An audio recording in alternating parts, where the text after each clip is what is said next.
ওই কথা সকালবেলায় বললে যে দেখ কোনো জায়গায় মারে মেরে ফুটতে ফুটতে ফেলাইছে কিনা, তখনই আমার সন্দেহ লেগে দিয়েছে কোনো জায়গায় যদি এক কোপ নতুন মাটি পাওয়া যায় তাহলে হয়তো ওই জায়গায় দুর্ঘটনা ঘটতে পারে।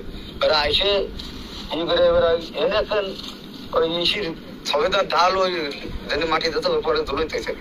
তো ওই এবারে হালকা একটু সরেছে দেখি নতুন খেজুরি গাছের পাতা ওর মধ্যে দিয়ে তৈছে, দিয়ে আবার পাতাটা ডেট হয়েছে। এইবার তারপরে সেই লোকজন বিভিন্ন লোকজন আসতে আইসে, এবার আমি তো কান্দাকাটি করতেছি, এবার তারা লোকজন আইসে মনে হয় খবর পিছিয়ে পাইছে মাঠে।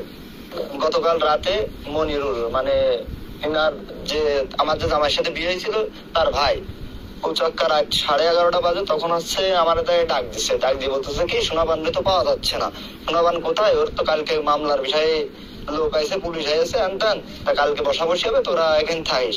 আমি বলছি আচ্ছা ঠিক আছে। এবার সকালবেলা ওইটা শুনে যে সোনাবান পুকুরে টোটালে পাওয়া যাচ্ছে না, পরে ফোন দিয়ে কয় যে ওই কি বাড়ি যায় আমাদের বাড়ি সবাই কয় যে ও কার সাথে ভাড়া হয়ে গেছে, ও তো এরকম ভাড়া হয়ে যাওয়া অভ্যেস আছে হ্যান ত্যান, ঠিক আছে বিভিন্ন কথা কয় যে আবার কষ্ট যে মেরে ফেলেছে কিনা তারই পাশ খুঁজে দেখ, তো নিশ্চিত ওইতেই বোঝা যায় যে আছে ওইতেই সবকিছু জানে, পরিকল্পনা হত্যা এটা।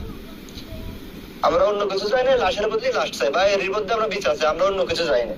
স্বামী মারা যাওয়ার পর থেকে বিভিন্ন বাসা বাড়িতে কাজ করতো, শাড়ি কাপড় বিক্রি করতো, মাঠেও কাজ করতে দেখেছি। তারপরে তার স্বামীর জমি বন্ধক রাখা ছিল, সেই জমিটা সে তার কাছে বন্ধকি ছাড়াই এনে সে নিজে চাষবাস করতো।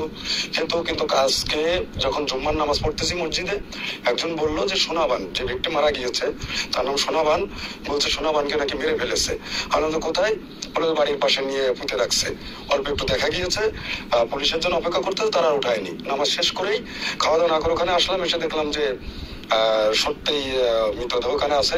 পরে কোতোয়ালি থানা থেকে ওসি স্যাররা আসলেন, আরো ক্যাম্প পুলিশ আসলো, আসার পরে ওখান থেকে সবার উপস্থিতি উঠাইলো, তাকে খুব নৃশংসভাবে হত্যা করেছে।